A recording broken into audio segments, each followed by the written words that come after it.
ধারণা করা হচ্ছে আগামী ডাকসু নির্বাচন হবে ঢাকা বিশ্ববিদ্যালয় কেন্দ্রীয় ছাত্র সংসদের সর্বকালের সেরা নির্বাচন। কারণ এখানে অংশগ্রহণ করতে যাচ্ছেন এক ঝাঁক মেধাবী এবং হেভিওয়েট ছাত্র নেতা।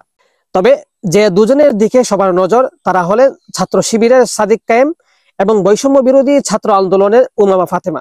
ডাকসু নির্বাচনের মূল লড়াইটা এ দুজনের মধ্যেই হবে বলে আলোচনা চলছে সর্বমহলে।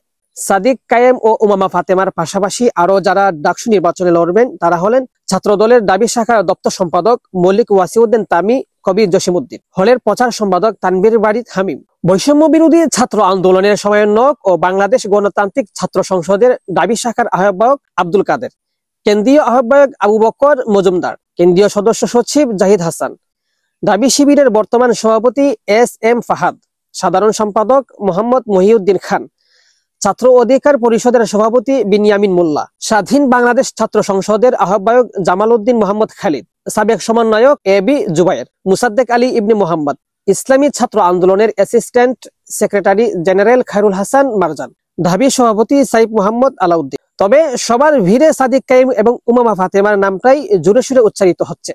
সম্প্রতি সাদিক কায়েম বলেছেন এবারের ডাকসু নির্বাচন পূর্ণাঙ্গ প্যানেলে নিয়ে ইসলামী ছাত্র শিবির অংশগ্রহণ করবে। তাদের এই প্যানেলটা হবে পুরোপুরি ইনক্লুসিভ, যেখানে অবশ্যই বড় চমক থাকবে। নারী শিক্ষার্থীদের প্রাধান্য সহ সংখ্যালঘু সম্প্রদায়ের প্রতিনিধিরাও থাকবেন এই প্যানেলে। নিয়মিত শিক্ষার্থী ছাড়া আর কেউ থাকতে পারবে না তাদের দলে।